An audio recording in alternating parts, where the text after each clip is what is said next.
So in today's video we're going to be taking the rear bumper off and also changing the diffuser, so hopefully this video can be like a guidance if you want to know how to take the rear bumper off. Basically we've got to get the foldable metal chocks to stop the car from rolling forwards. So we place one on the left side, and then I'm going to in a second get the other one, and then I'm going to unfold this one too on the right, so safety first.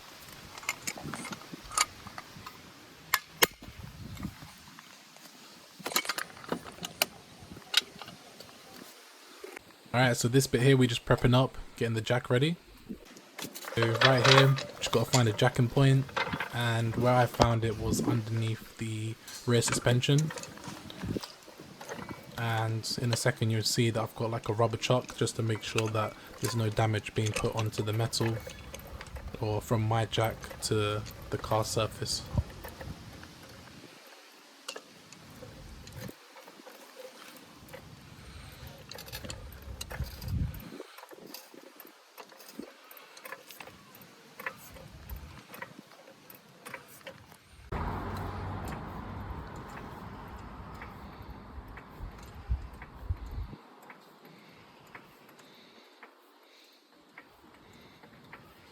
Okay, so we're going to get the car jacked up, and yeah, so basically once this is done, I'm going to put the axle stands there for protection and also to hold the car up, and then we're going to get started with taking the rear bumper off.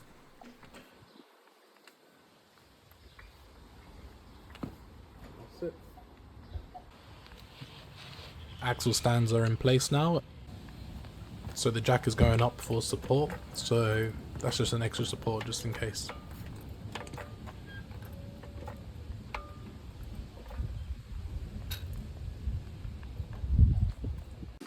And we're going to pull off the hubcaps off so we can have access to the wheel studs to get the wheels off.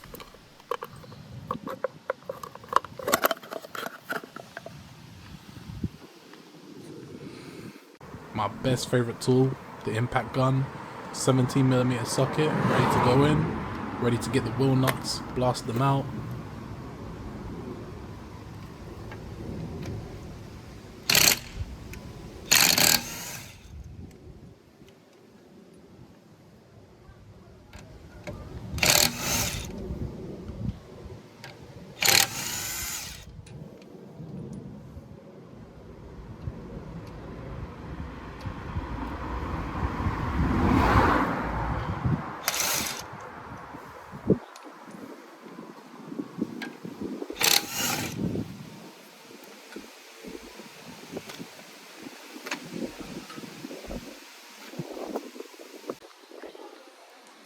So here I'm going to show you where each screw is in order to take the rear bumper off. So where I'm pointing is where the two screws are. So sometimes you'll have like these type of screws where they're really rusted, and the only best way to get them out is to drill them out, unfortunately. So if they're too rusty, I wouldn't kind of bother. I'd let either a professional do it or literally just get them drilled out.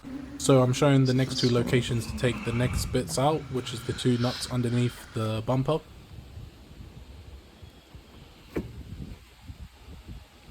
Also, what you're going to notice, there's going to be a clip right here where you pull it. You see that little clip right there, and there's going to be one on that left side too that you need to undo where the wheel arch is. Once you're done, you're going to be pulling off the bumper. Literally, you can just pull it, don't be afraid, it will just pop off like that, as you can see. And then the same thing for the other sides.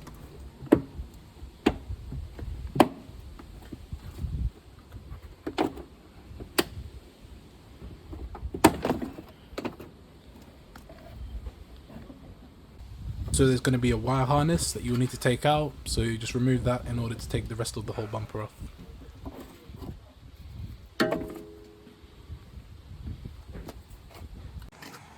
So this bit is going to be very good for guidance. I'm going to show you two screws near the under the arch that you need to undo, which is one there and one there, and there's a hidden screw up above in order to take the rear bumper off, which is important. Don't forget this one, and it's going to be the same for the other side. So under the arch, one screw there, and then you've got that hidden screw in order to take that bumper off. And also don't forget the two screws on top of the bumper as well, and then you should be good to go. So this is what the original diffuser looked like before we changed it. And here's the comparison from the old one to the new Aftermarket. Nice gloss black with the brake light in the middle. As you can see, it turns on and off. I had to wire this one in, but I didn't show that in the video. But here we are. It's got the light, it works. We're testing it now.